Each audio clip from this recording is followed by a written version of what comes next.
So first of all, thank you for attending our second open day, to everyone that's here. I think we're still awaiting a few latecomers, so no doubt as the presentations begin, some latecomers will arrive. Just to do a few welcoming introductions really of who's here and what today's about and the way the day generally will work.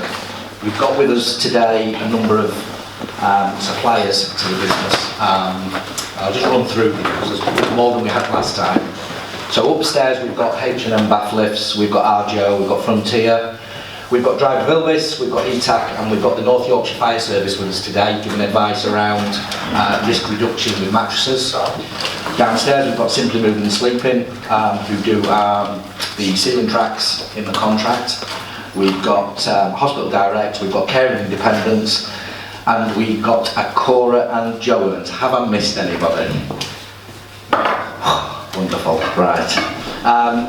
So yeah, a big thank you from ourselves. We organised this day really to try and give a bit of an insight both ways, if we're honest. It's a two-way street which is designed for you guys to ask questions, meet suppliers, and try and work within the framework we try and do within the day. So I know as the day goes on, there's various sessions with suppliers, but also it's an opportunity for you to ask me questions and also possibly for me to answer some of those questions quite directly. I know from the last session we had, there were some really interesting things that came out of that session which we were able to take away and actually do something with. So hopefully if today's as productive as the last one, then ultimately it's working and we'll continue to do these open days. As we move through the presentation today, there's something called, I've not used this before, but there's something called Slido. Slido is an interactive way of giving feedback, and usually the way it will work is you'll either see a QR code you can scan from your phone, so we'll leave the slide up there for a moment or two, or you can put on Slido and you can follow if you like, the browser, and it should get you into the feedback portal. So essentially, where we ask a question, you should be able to answer that question on the feedback portal, and then from the people in the room we can gauge a response.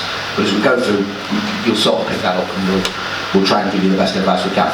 I do have Alex in the room, or he was in the room, but as I talked about Slido, he's disappeared. Alex is a specialist in this. He's done this several times, and we do know it's a form of feedback that works. So just to give you a quick overview of the Medequip people that are here today. So my name's Darren Clark. I run the North Yorkshire operation out of York, no longer Knaresborough. So we'll come to that during the presentation. The big significant move of the last 4 months has been that and that alone. Also in the building today, we've got our marketing and brand team, which consists of 3 gentlemen, Alex, Joe and Tom, who again will be assisting myself. We've also got Sarah, who's my gaffer, so Sarah's at the back of the room, so if anybody's got any complaints about me, the lady's waving her hand, that's who you need to head to in about an hour's time. And then alongside Sarah we've got Derek, so we're in Scarborough, so why not have the Scarborough team here? So we've got Derek and Finley from the warehouse in Scarborough joining us. So you probably have, if you do click and collect, a little bit of knowledge using Scarborough, and you will have met Derek and Finley no doubt over the time that you've been in and out of Scarborough. So, the way we're going to do today is a little different from the last time. Not too different, but a little different. So, I'm going to run through a presentation. I'm going to talk to you about some of the stuff that we picked up last time. I'm going to talk to you a little bit about complaints. I'm going to talk to you a little bit about the move to York. And then we'll break out into various sessions that are planned, but you will have some opportunities to obviously ask questions. So, I just want to run through a couple of clinicians and NHS and NYCC professionals that have helped bring today together. So it's a special thank you to John Tilley, Richie Brown, Suzanne Collar, Paula Ward and Samantha Haig. Some of those names you may know, but those individuals have helped bring today together. It's not just Medequip in the background inviting everybody, it's a collaborative effort, and lots of hours have gone into planning how we should do these sort of days. And as time rolls on, I'm sure we'll get more and more clinicians and clinical managers involved. So today's running order, very quickly. You've probably seen this on your seats. So I'll prattle on for about an hour and 10 minutes, but hopefully halfway through that it'll be questions rather than me going through what I've got to go through. The prescribers forum is due to finish about 10 to 11. Then we'll do from 11 o'clock there's a workshop planned till 12:30, then there's lunch, and the suppliers are going to be around just to have a natter with. All Medequip staff are here all day, so if you want to speak to myself or Damien or anyone else from the Medequip team, then feel free. We've got further workshops then from 1:30 till 3. There's a further break, and then it really will just be about closing out, and I'm assuming by that time actually most people will be probably full up of an open day and want to go home anyway, but we'll see. So very quickly, the partnership, again I went through this in the first one, I'll continue to go through it on all open days. Is the fundamental reason we're here is we're in a three-way relationship which is driven by healthcare prescribers and the healthcare providers and the prescribing community, which naturally are you guys. You guys put the orders on the system, you guys are the guys driving the equipment into service users' homes.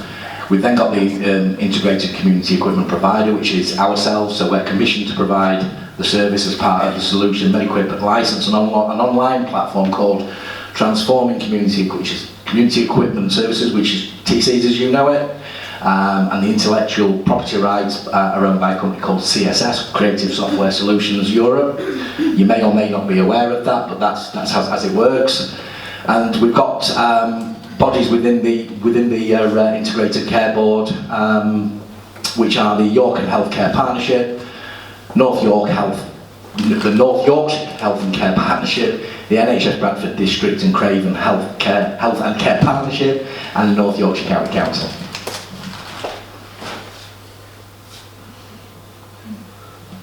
So we've revisited some of the numbers in the last 12 months, so do bear in mind these are 12-month numbers, they're not numbers that are specific to the last couple of months or since we moved to York or indeed anything different from the last 12 months. But since the commencement of delivery, 99,000 service users since 2016 have accessed the service. That's probably the largest single number across Medequip for any of its contracts. So right since the beginning of the contract, 99,000 people have used the service. 60,000 visits to service users have been done in the last 12 months, 10,000 items are delivered every single month, with about 5,000 being collected. That does go up and down. We started doing a bit of an initiative with North Yorkshire County Council Your Waste, which has led to even more returns coming back through the system. We've got over £1.5 million saved last year on the reissue of refurbished special items. 88% of all equipment that's collected goes back into community use. 98% of all delivery and collections are completed on time, and that, what I will say is, that's an average over the last year. It hasn't been that in the last 3 months, and we'll go into that and I'll be able to touch on that a little bit. And our call teams handle over an average of 1,000 inbound and about 1,200 outbound calls per week, direct to service users and their families.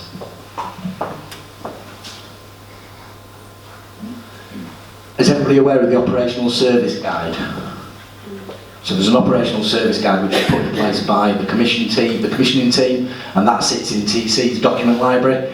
If there's anything that you're not sure of in the service, let's talk, for example, about speed of delivery, speed of collection, repairs, what's covered, what's not. That's the place to find it. That's the place that if you go, more often than not the information is in there and it's kept up to date. So I just want to talk to you very briefly about compliance. So as everybody's aware, we moved to York on the 5th of December last year, just before Christmas. During the 12 months preceding that move, our complaints were generally an average of about 1.5 to 2% of all activities. So where we were doing 6,000 activities per month, what we would generally get is about 1.5 to 2% of those activities wouldn't go according to plan, either in the view of Medequip or in the view of the prescriber or the family. When we then moved, we saw that rise significantly. There was an uptick in December where it went to nearly 3%. In the main, the majority of that was caused by stock, one way or another, equipment and the availability of equipment. And we started to see it gradually returning to normal, but it's a gradual process because it's about timing. Not everything comes in the week or in the month.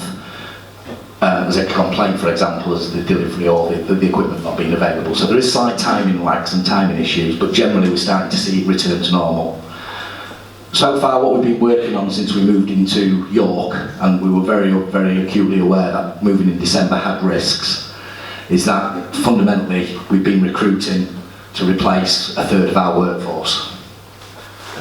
We are doing a lot of training as a result of that recruitment. We're now at full capacity. We have no more vacancies to fill, but we've actually gone and completed, I think it's 12 new people in the business, which most of those people are on site in York. So just to give you a flavour, we employ about 40 people, 45 people, depending on the time of year in North Yorkshire, and we lost 12 of those individuals. We also lost management, which is very unfortunate, but it's just a fact of life, unfortunately. We delivered specific training as a result of getting certain complaints in. So just to give you an example of what that training may look like or may not, we've done quite a lot of work with various suppliers and had them on site in January, February and March, and we've delivered some work with Scan Mobility, Frontier, and various other suppliers around complex equipment. So we've done bariatric training. There's a host of different training taking place over a small period of time. The workplace itself requires audits and a different approach, so I'll come to a little bit about what York has given us in terms of first day one wins, and the workplace audits will make perfect sense then what I'm going on about. We've got a full review of the portal, so we now deal with the complaints portal in a different way. I could go into real detail about what we're doing differently, but basically it's about making sure that people know that we're actually looking at a complaint and you're not waiting for an endless amount of time to get a response. The stock availability focus to drive down complaints and increasing availability of standard stock. We continue to focus on all those measures above. None of them are finished. Probably none of them next month will be finished or the month after. But the reality is that we are working on them and we are starting to see positive change. Our aim is to significantly reduce the number of upheld Medequip fault complaints, bringing that to under 0.5%. At the moment, in February and March, our at-fault complaints are hovering between 1.72 and 1.9% of all activities. So essentially, within every 100 items delivered, we're seeing about 2 complaints come back.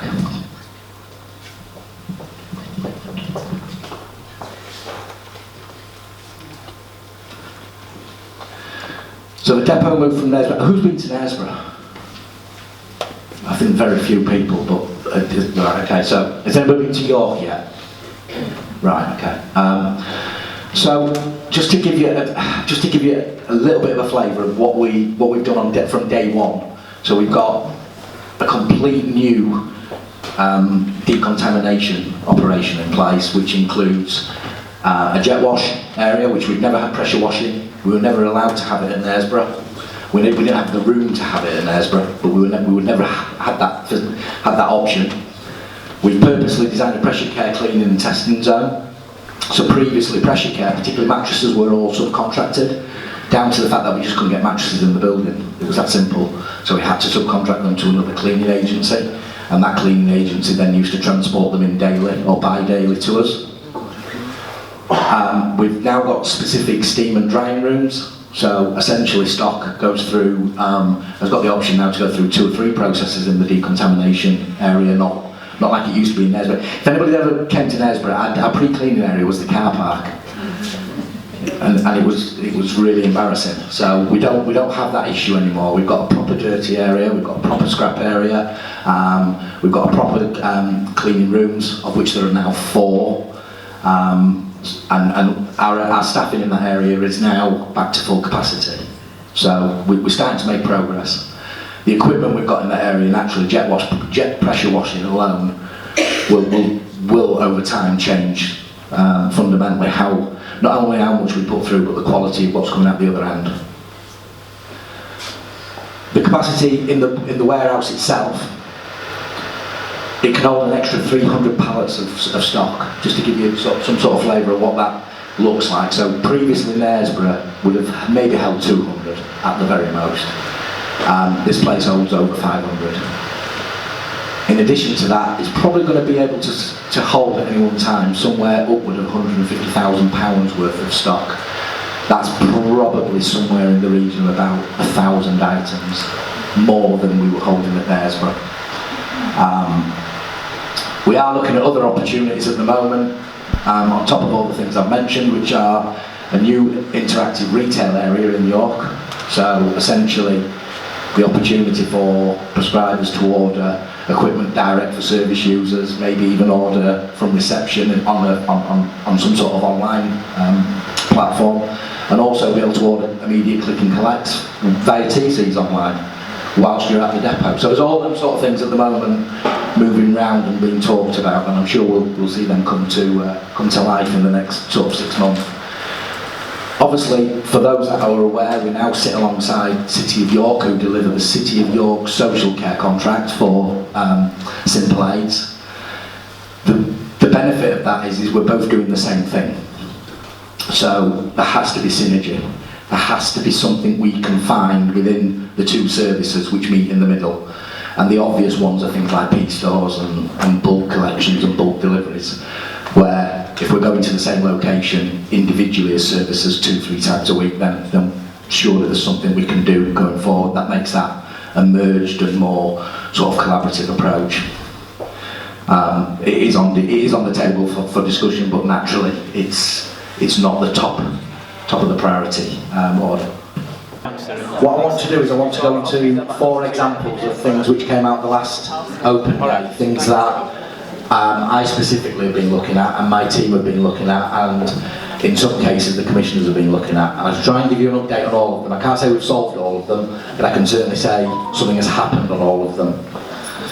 So the first one we looked at was something that was raised, and I saw a lot of nodding around the room, a lot of nodding on the day, which said ultimately notifications that go back to the prescribers, it's not happening. That was what the feedback was. We did a piece of work. I did a piece of work with Clara Brady in York, and we looked at all Clara's orders, and by delivery, by collection, by repair, as these were happening, I had a conversation with Clara on an ongoing basis to say, ultimately, are you getting the notification out the system? I also spoke to CSS, who obviously operate the platform for TCs, to understand how that email chain was happening and how that notification was happening.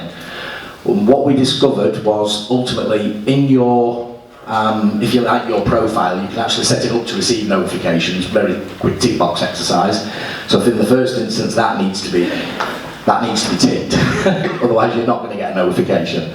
And I've not really had that much adverse feedback around notifications since.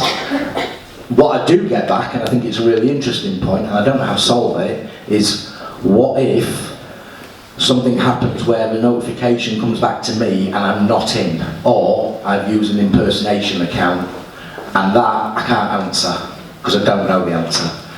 Because it's like saying, if somebody emails me on my personal email or on my email at work and I'm not in, or I haven't got access to my personal emails, how do I know? And I don't know. It's that simple. But if you are in TCs and you're going in and out of the system and you're using it correctly, you will see notifications come backwards and forwards. One of the other issues, again, I don't know how we can get around it, it would require changing the system, is that you get notified a day later after the event. So if I've got a delivery going out today and it lands with Mrs. Smith, you will get notification in the morning that that delivery has happened, essentially. That's what will happen. You'll get a notification that it's complete. You will get that notification if you allow notifications on your account. That's the first thing, but ultimately you'll get that notification. If it fails, you don't get a notification that day. And that's something that has come up recently, where prescribers are saying to me, we need to know immediately. We're not in touch with every delivery, we can't be. But if somebody doesn't get something for a reason, we need to know quicker. And that's something that we're still taking forward on a bit of a mission to try and solve for you. So if that's maybe interactive with the drivers that are on the road and it's more immediate, then maybe. But at the moment I don't have the answer.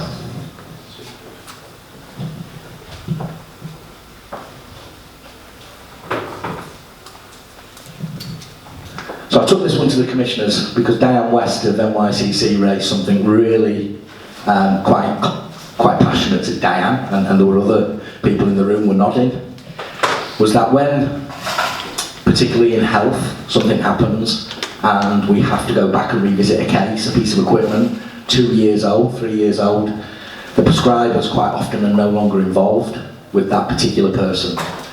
So we go back to the person and then ultimately there's a rollout of events that can happen. What came out of the feedback that I had when I spoke to the commissioners was that ultimately the prescribers were unhappy on the day. There was a flavour of unhappiness around being attached to somebody's file that they no longer deal with. But actually it's not really about you, the individual prescriber, was the commissioner's response. It's about the organisation you represent. And by that what I mean is if we put a piece of paediatric equipment into someone's home, and it's a health piece of equipment, then the health service are responsible for that piece of equipment whilst it's with that service user. And that is why your name, as the prescriber, remains with that piece of equipment forever, whilst it's with that person. You may leave the service, move around the service, change job role completely. It's not the piece of equipment isn't going to follow you essentially. What it's going to do is remain as a health piece of equipment, which somebody in the health service has to be responsible for. This is a lot more difficult in health when things become a little bit older in time. It's easier in NYCC because NYCC we've got a route in, we speak to a help desk essentially. They can log a case number and get an OT or an independence coordinator out to assess or at least visit somebody if there's a problem. It's not so easy in health because naturally that facility doesn't exist. So if the initial prescriber has moved on or is no longer involved with that case, that can be a bit of a challenge, but ultimately the reason the system does what it does is for traceability back to who ordered it originally and actually which service are responsible for that piece of equipment. Does that make sense?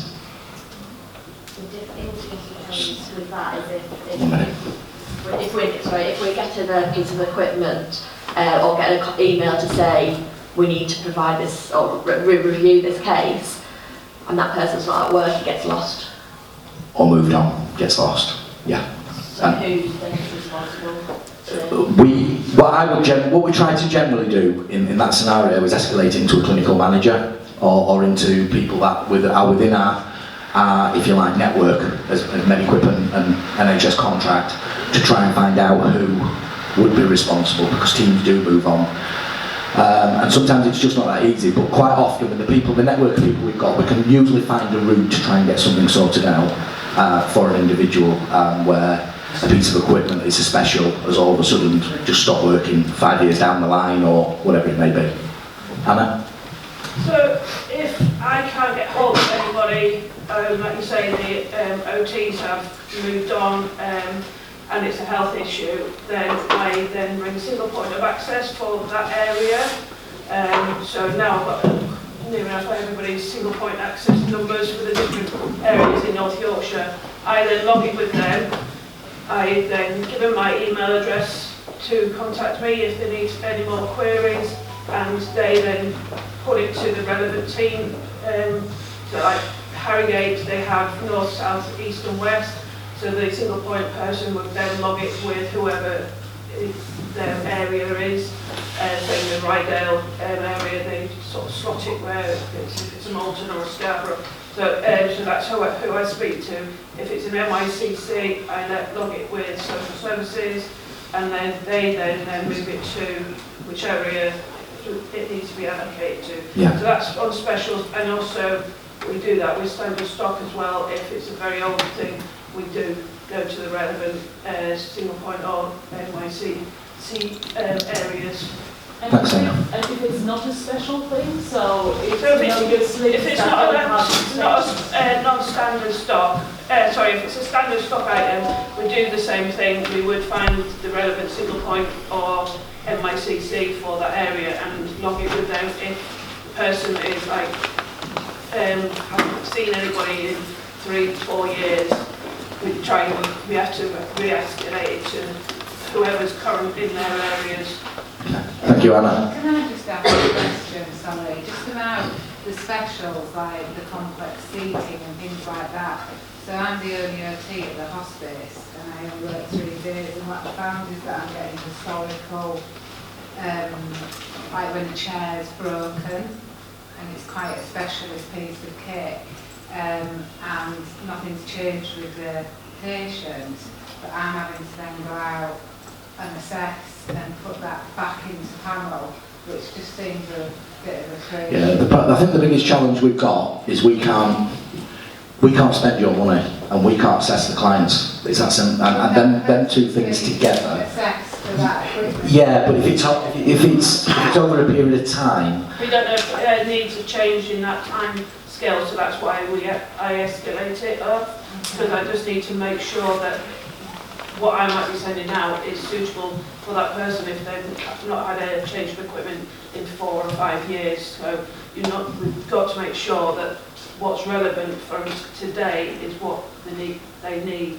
So, like you say, chairs, yes, they might be fit for purpose when you first ordered it, but we don't know on the other side of that phone if their needs have changed. So hence why we sort of go back to you guys, and then if you say no, there's no change, then if I've got anything spare or I can get it, then I'll sort of action it for you. If I can't, then I'll go back to you. Yeah. Maybe a panel issue more, that then they're having to do all the paperwork and the quotes and... Maybe. Yeah. Sarah? I was just going to say, is it not a bit of a GDPR issue as well, though, that you've got all these alerts popping up on someone's usage record for patients that you're no longer involved with as well, and they just sort of sit there on a prescriber's account? No, because it's an enclosed system that we've all got authority to use is the answer. But I do, if that was in the public domain or it was outside the Medequip's domain and outside your domain, yes, that would be a breach of GDPR. But essentially, by using the service and using the systems in the service, we're all entitled to look at the cases we can get to. So in my case, I can look at everything in North Yorkshire, but I can't go and just look at something in Durham. I'm restricted. And that's because if I could see everything in Durham, I've got no need to see anything in Durham. So therefore, that would be a breach of GDPR. Should we be ticking something particular on those timescales? Does that flag anything up? So this is the timescales about needed for a piece of equipment. Right, when you put in, you might need it for 3 months or whatever at the very beginning. It's almost irrelevant, if I'm honest with you, because it's a piece of work that we're not actually doing much with, and by us I mean the commissioners. They're not doing much with that piece of work, so by putting ongoing at the minute, it's actually correct, isn't it? Because it's an ongoing piece of work. It's an ongoing piece of equipment that's with somebody since you prescribed it. So essentially it is ongoing, but whether the commissioners will do something in the future with that or not, I don't know, but I think they will, because I think that ultimately there's a reason that was designed in the first place. And that design is to try and get equipment back in the system when it's no longer needed. And there's millions of pounds out there that just of equipment that isn't used and isn't needed. And that it was all geared around that, Sarah.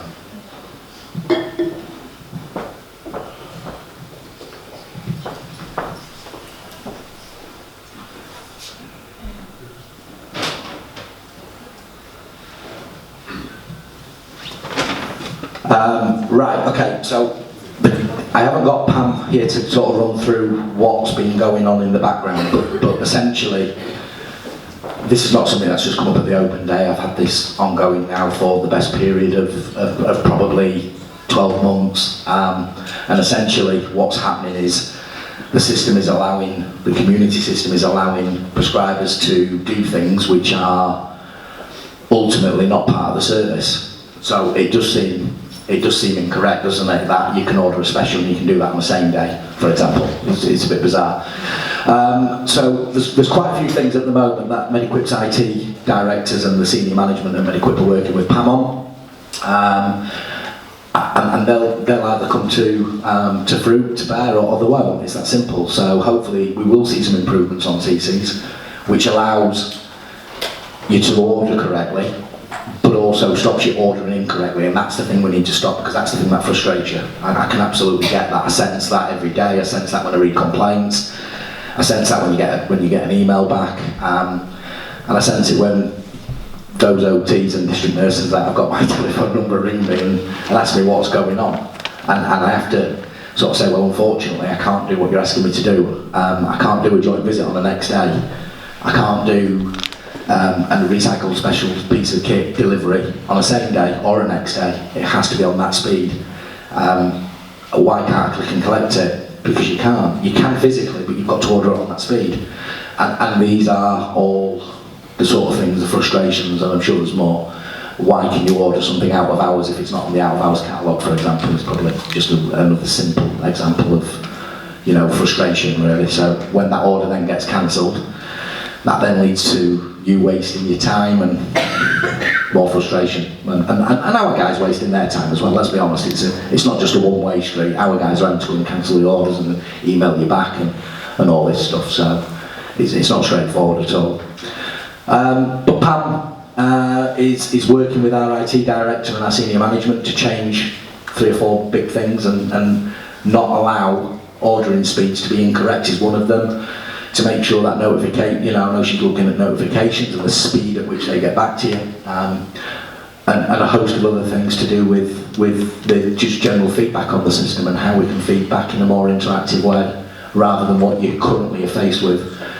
We do know that overall the feedback portal is completely unfit for purpose, and I'm not going to sit here and say any different. I know it's difficult, I know it's clunky, I use it myself, so I know exactly what you're coming up against because I'm in the same situation. But that's what we've got. So that's what we've got to use, unfortunately, for the time being. So this is ongoing. It's not something that's been sorted. It's not something that's been solved yet. But hopefully we will see some improvements this year. That's the best we can hope for, I think, with this particular issue.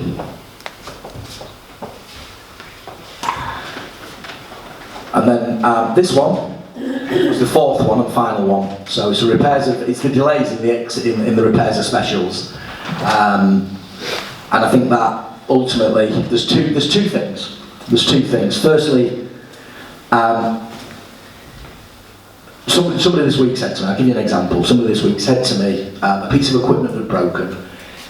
It's been in situ 3 years, and there's no warranty on it. And I got a call and said, I'm not happy. You can't repair this. I've been told to order a new one, and the reason I've been told to order a new one is you will not go and order me a new one. And my response was, my staff are right. We can't go and just order you a 1,500 quid's worth of piece of equipment. We just can't do it. We didn't have any refurb options on this piece of equipment.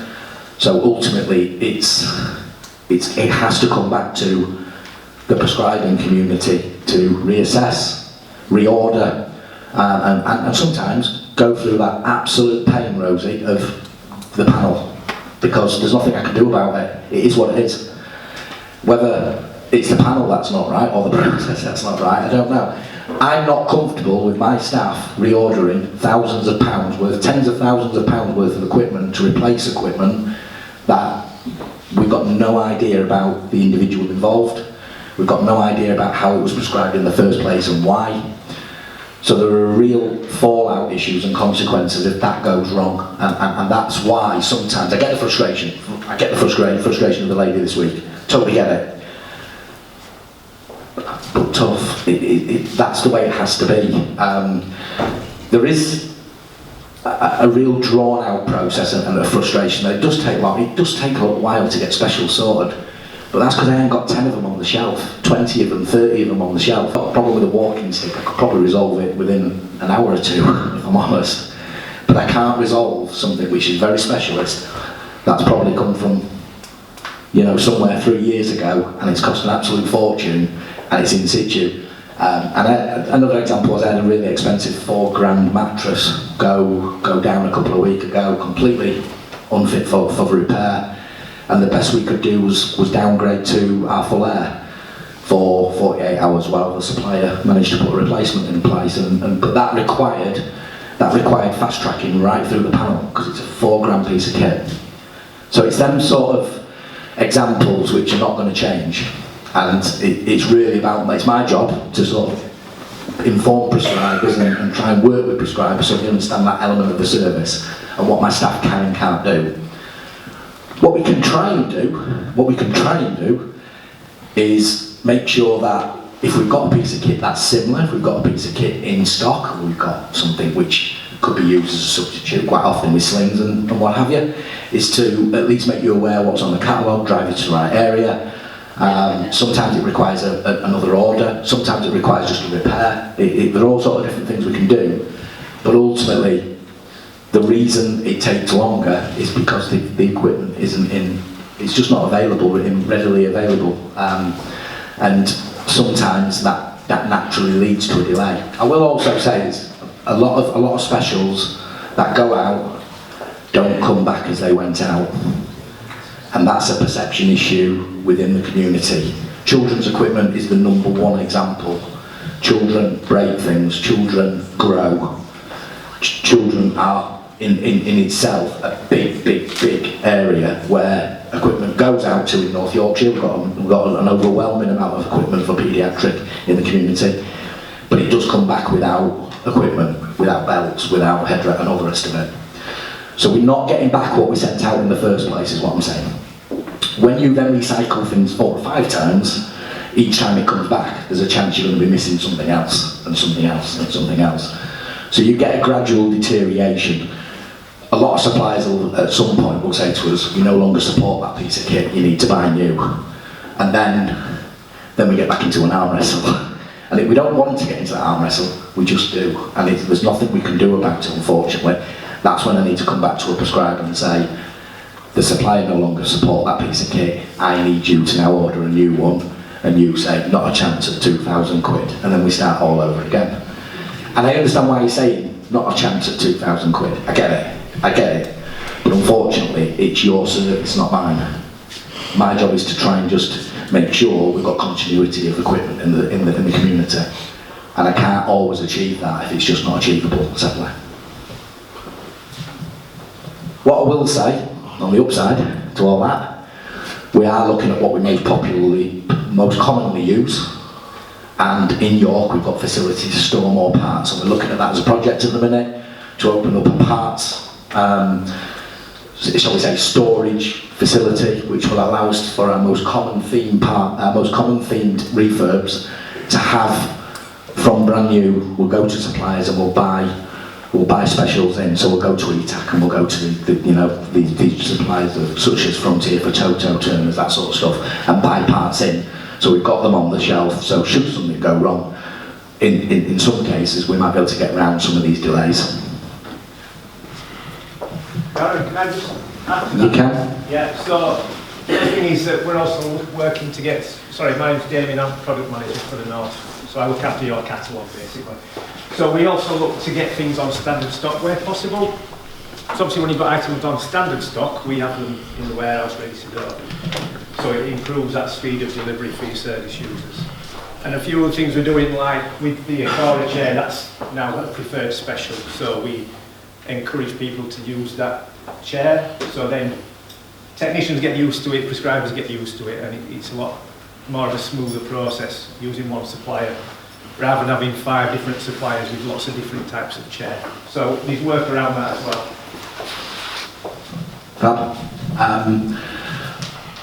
Finally, on this point, before I open it to the floor for, we've got 25 minutes of open debate. When you're ordering for your service users and you're speaking to your suppliers, I would heavily encourage you to think about extended warranty and what their repair call-outs look like. So there are times when we have to use for various really high complex equipment. We've got a couple of tally mattresses out there which are extremely expensive. We've got Toto turners. They're not coming with any, they're coming as a standard. That's what you get with a year's warranty, essentially with a year's warranty. Your value for money is speaking to your suppliers and getting the best out of your supplier at the time of the quote, and talking to them about extended warranty and what repairs look like. I'm going to use Simply Moving and Sleeping as an example. They're in the corner. We used to work with Prism, we used to work with Handicare and other ceiling track suppliers. We moved to Simply Moving and Sleeping because of value for money, not because they were necessarily the cheapest. And what I mean by that is that what you get from these guys is you get an excellent repair package and you get 5 years warranty and free servicing twice a year. No other supplier in the marketplace is anywhere near that level of value for money, not even close. So you will get a cheaper product, absolutely, it will be cheaper here. But what I will say is last year the contract spent an inordinate amount of money fixing legacy ceiling tracks from our previous suppliers. Not one repair did we pay out for a simply moving and sleeping piece of kit. So essentially all the cost that was in repairs last year was down to legacy items, not items that these guys are putting in. In addition to that, as the old items get replaced, which they will over time, essentially what should happen is we should see more and more longer term warranty ceiling tracks on site, and that can deliver, I think, over a 5-year period, it can deliver something somewhere in the region of £250,000 worth of repairs in real cash savings. So there are long-term savings and adjustments to be made by taking something today which costs a little bit more, but with the right warranty attached to it, and with the right extended warranty. So where it says 12 months, ask them what they'll give you for 3 years. Ask them what their call-out charges are. Get a repair package from them where they have to commit on a complex piece of kit, because that will give you continuity. And if that tally mattress fails, are they going to put a spare one in place and immediately, within a day, to make sure that service user doesn't have to go into hospital? Because ultimately, otherwise what you're saying is, Medequip, you're forcing the person into hospital because you can't get that repaired and you can't get a mattress in situ. And that isn't my fault, unfortunately. I just can't do it. And that's where I think at the front end, when you're talking panel, you're talking these expensive prices about customised pieces of kit, these are things that I encourage you to look at. Right. I think the best thing to do, because otherwise you've probably got 100 questions for me, probably the best thing for me to do, because I've got a couple of slides at the end, but they're very quick. What I think, if we do a show of hands for those that have got questions, and then if you can introduce who you are, because I don't know most of them, I know probably about 4 or 5 faces here. If you tell me who you are, and then ultimately I will take the question and we'll try and answer it. If not, and we need to come back to you, we'll come back to you. Shall we go with you first, Sarah? I don't know if it's a question really, but I was just going to raise that I had an issue this past week, and it's not the first time, where a technician has gone out to deliver something, and they've, I think inadvertently, I don't think it's on purpose, they've given this perception to the patient of whether it's the right thing for them or not. So for instance, the one I've just done is I wanted to swap a bed lever for a different type, and I had all my clinical reasoning as to why. As prescribers, I don't think any of us are in the habit of just changing equipment for the fun of it. And the technician had gone out and said to this person, "Oh, they did the same job. Why do you want to swap it? I'm going to have to move your mattress. Do you really want it? It's quite a big job. Do you want me to do it?" And that automatically put doubt in this person's head. And when you're dealing with people with dementia and things like that, when they've got someone in front of them who's put that doubt, they then go, "Oh, well, if you don't think it's worth it, I won't change it." So now I've gone back to square one with this client, where I've then rung them and said, "Do you remember this is the reason why we were changing it?" And they say, "Oh yes." So now I've got to reorder that piece of equipment and go through the whole thing again.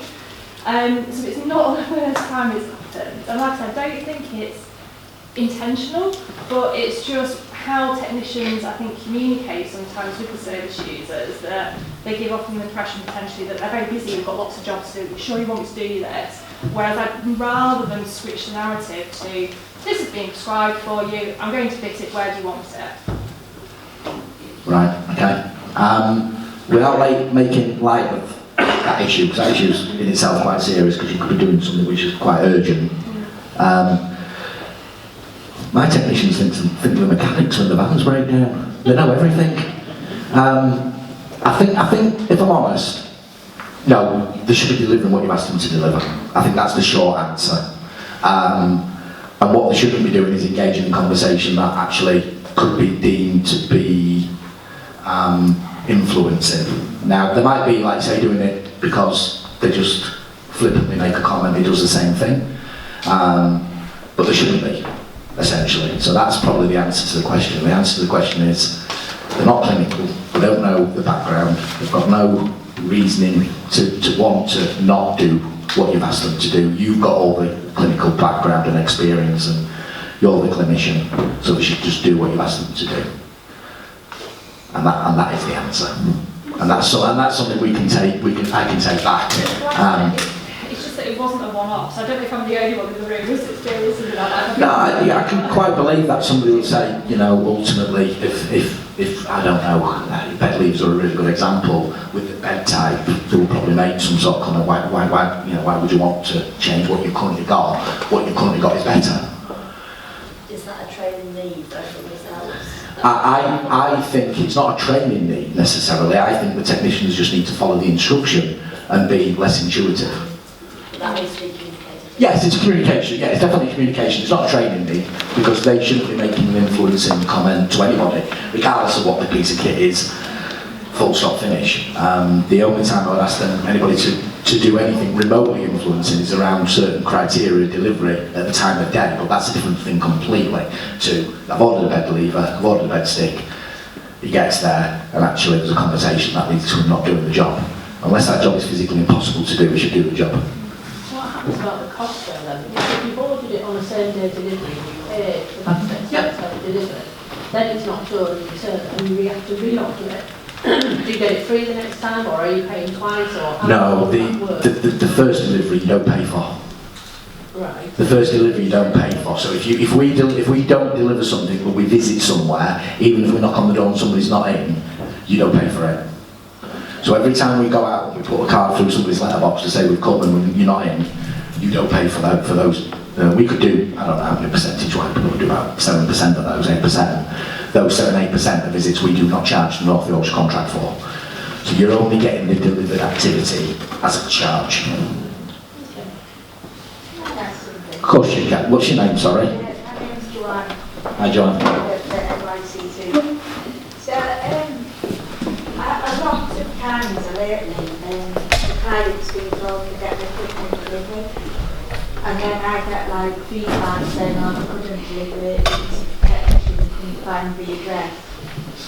And then I phoned up and I asked for it to be re-delivered. Yeah. And then I phoned up and was told the piece of equipment was being delivered yesterday. The clients are waiting in, but they haven't been delivered.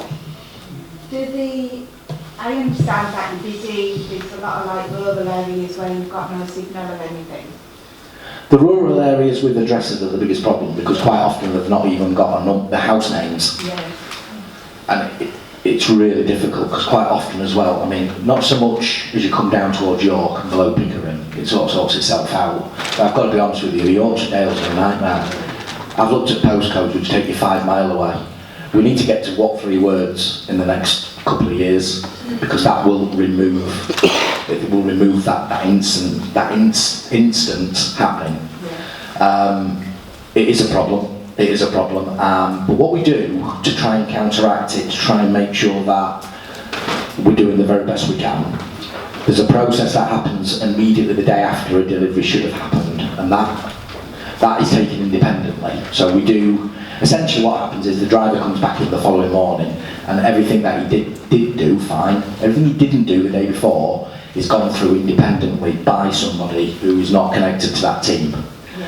That is something we introduced a short while ago, because it was just a way of independently auditing the drivers ourselves, really, and making sure we're getting the best value we could.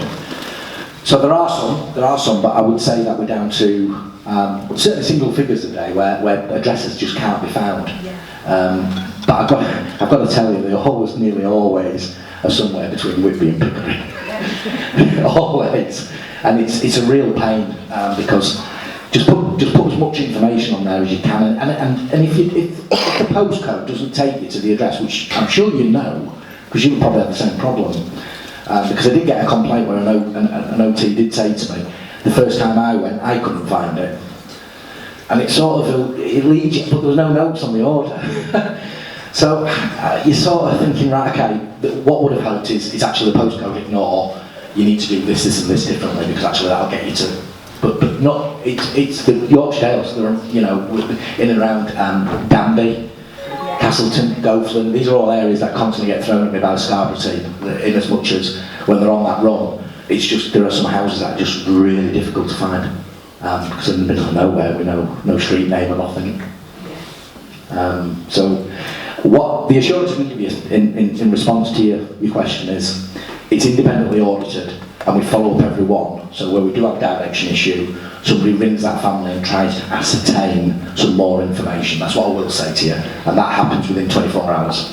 Okay, thanks, yeah. I know you're back, I can't think of your name, sorry. You may want to say it. I'm Tuesday, overseeing the community therapy team in Hampshire, Yorkshire. Can we talk about the bed legal policy, please, with regards to prescribers not being able to fit bed sticks, bed leavers? Yeah. It's very restrictive. It is. And we've had occasions where the technicians haven't fitted them properly either. Is there any scope for like a competency policy or something where prescribers can go back to bed sticks and bed leavers? I think I'd like to say yes, because I think that if you ask for you to fit it Tuesday, you should be able to fit it. That's my personal opinion. But what we don't want to do is I don't want to introduce any ambiguity where then a service user says, or somewhere in the mix of it, a technician then doesn't fit it but leaves it. Because ultimately what we can't have is families fitting these pieces of kit, because ultimately we've had a coroner's inquiry in another part of the country, and we need to make sure that we safeguard everybody involved, including Medequip and the staff, the OT, the district nurses and the service users. It's a difficult one. I think all I can do is ask the question above in terms of the commissioners, because it's an agreement that we've got with the framework of the contract. It's designed to keep people safe, and it's not meant to be restrictive, but I understand why it would be. One of the things you can do, and it has been done previously, I have allowed it, and it may be an option, is not to deliver it to the service user, but to deliver it to your officers, and then you can take it out. That way, that risk is removed from the family fitting it. Yeah, I asked exactly that. Yeah, and at the minute it's restricted. Yeah. No. And just to give you an example, yesterday I met one of the drivers at 6 o'clock last night to provide access for this patient to be able to get this urgent bed stick in. I had to clear my whole afternoon of clinical visits because I had to be literally at the end of the phone to know to go meet the driver. That in itself had difficulties because we can't communicate with the drivers and the drivers can't communicate with us. So it caused no end of difficulties. I pestered your staff yesterday in the call centre, and it's just makes life so very difficult. And we're trained professionals, we know how to fit this equipment. Oh, of course, yeah, absolutely. If we do it wrong, it's our duty of care, it's our responsibility. But we're not going to do it wrong. But yeah, it's just, there needs to be some flexibility. And but I understand that the patient's safety is paramount. It's that risk, isn't it, of somebody trying to fit it incorrectly. That's the worry. The worry is that something, it just gets left somewhere, and then, you know, I think the answer, I think the answer is deliver it somewhere without it being the service users, so it's in your gift and possession. If that's doable and that's agreeable, then we'll come back to you and we'll change the policy. But it's not designed to be restrictive, and I'm sorry. I know you're just doing the job, but yeah, it's the patient at the centre at the end of the day, and they need this equipment, they need it quickly, and sometimes that's not happening. Okay. Anyone else? Hi. I'm Fiona. Fiona Holland. Yes, that's right. How are we? I'm community OT across Bolton and Parkinson, and I think one of my biggest difficulties is how the specials catalogue functions. It doesn't feel like it lends itself to helping the prescriber issue equipment quickly. For example, beds, toilet frames, walking frames, the kind of things that you might need to help prevent an admission to hospital or an admission to a care home. You can't get on same-day delivery. There's inadequate information about the piece of equipment on the catalogue, so you're scrabbling around trying to find information from other resources. You're trying to communicate with Medequip via email. It delays the whole process. I'd really like to see more information about the product on the catalogue, so you're not scrabbling about the information. And another tier, I know that's a contract issue, but another tier for equipment from specials that allows you to prevent mission impossible for equipment such as beds, walking frames, toilet frames. So it just makes the process much easier. Okay. I think probably most people echo what you've just said, Fiona, if I'm honest with you. I think what we could look to do, I think, in the next 12 months or 6 months is, there's probably two things. We can look at, is the 3-day speed the most appropriate speed, first and foremost. Secondly, where we've got common products and beds, we've got a community bed in situ at the minute. We could look at something where we've got, and what causes the delay, just to put that on the radar, is it's when we've got one or two and they're both in one location and it's needed in the other location. So they're in York and we need them in Scarborough. However, what I would say, today that's easier now to achieve, because ultimately it is a problem if you're talking about the Bradford district from Scarborough, and that's the last piece you've got. But where you've got items in both stores, you should be able to fulfil on a quick speed, because it's the same as a normal piece of stock, essentially. So I think there's consideration there that actually it should be reviewed and it should be revisited. I think it may be that we might be able to restrict it maybe in the future by postcode, because where we do have it in one area but not another. Because I'll be honest with you, yesterday from York to here it took me under an hour. So I don't want to work out what it should have took me, but it took me about an hour to get here, which is that's far different from what it used to take from Knaresborough, which was an extra 45 minutes sometimes with traffic around York. So essentially, because the depots have changed their locations, there is probably scope to actually be able to get something to Scarborough, just because it's the last one at York, is what I'm saying. And that maybe is something we should think about, and is something, because for me, if you're ordering something and it's coming in, or even if it's on the next day, then really we should be thinking, right, okay, what can we do to get that out to, I don't know, a Scarborough postcode, just because the last item's in York. The delivery speed kind of contradicts the whole purpose of the specials catalogue, which is recycled specials. You know, particularly with the beds, the alternative beds and recycled specials are the place that you should go to first, but you can't really if you need that on a same day delivery. Yeah, so the contract encourages you to go to specials as your first port call, but then you can't deliver it quickly. Yeah, that's a fair point. But in addition, it's the information. I find the lack of information really frustrating when I'm trying to think about a product. I don't necessarily know who produces the product, what the dimensions are. You know, that kind of stuff is really key when you're thinking about a special piece of equipment. To address that point, there's a project ongoing. So specials across the business is about, we now have templates with each special, which should give you for that item in general, the supplier, dimensions, etc. And then, so there's a template of the item as if you were buying it from the supplier, but then there's also an image of the actual item that's in stock with some more information. Yeah.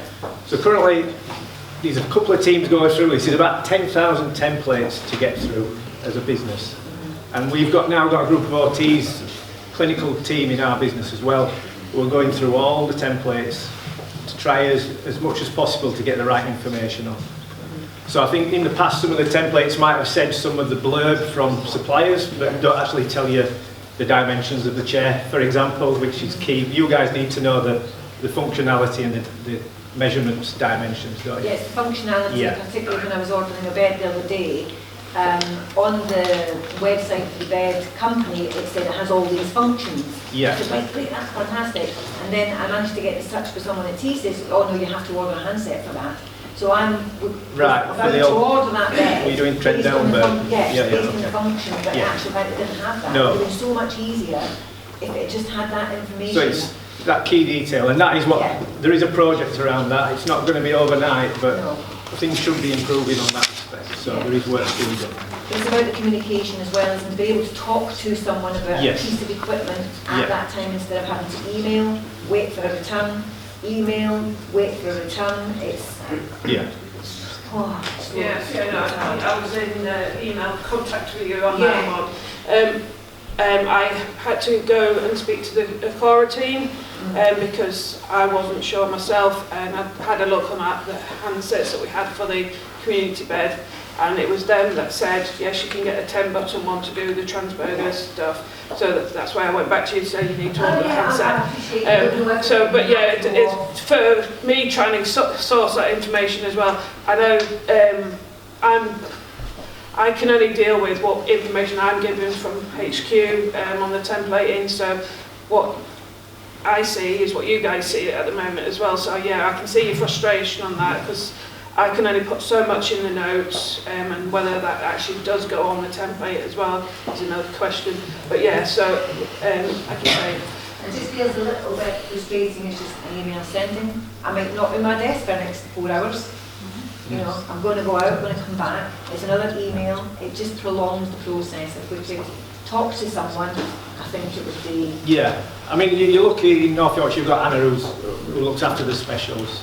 But obviously she'll be in demand exactly. with how many thousand prescribers. So, but it's good feedback, and like I say, it's a big focus of mine is the specials, because we do need to encourage people to use them, but you're less likely to use them if the information is not right in the system. So it is a big piece of work that's going on. So I think the outcome there would be there's a piece of work going on at head office, and it's something I think we need to review on how we do and what's available on that speed, what speeds are available for specials. Would it be an idea that when that piece of equipment is ordered, like for example an expensive piece of kit, that quote that you get and the history of that, it goes with that product? Because there's no way then, if you're a prescriber and you see something, you're not going to know if it's fit for purpose. I see what you mean. That would be useful as well. Once it comes in as a new, then historically that information of that prescription should follow that product. So essentially you've got the prescriber quote that stays with it while it's a special, but then when it flips to a refurb, that quote's not visible. That's what you're saying. If that quote was visible, that was when it was originally ordered as a special by the original prescriber, that would also be helpful. Share having a serial number, that's vital for them going back to the supplier. Yeah, makes And to sense. say it's this and this. Yeah. I think that's- And that should happen now with the new templates. So we have the quotes in a background system, don't we? We do. Medequip 1. But with the new templates, so it should tell you the serial number on the chair or the item that's in stock. It should also tell you the accessories that are on that. So for a chair, for example, it'll tell you that say with this chair it was powered and it had lateral supports. It'll show you the chair and it'll also list the accessories with it. So it'd say it's got a power pack, it's got lateral supports, it's got a padded footrest, for example. So that's how the system should work, and it is starting to work like that. Obviously, if there's any that it's going to take time to get everything like that, and this is it's ongoing, isn't it? Because there's so many specials going through all the time, and the most difficult challenge is the specials that are already out there. When they come back in, they've not been through this new process yet, so it's a big job to get them.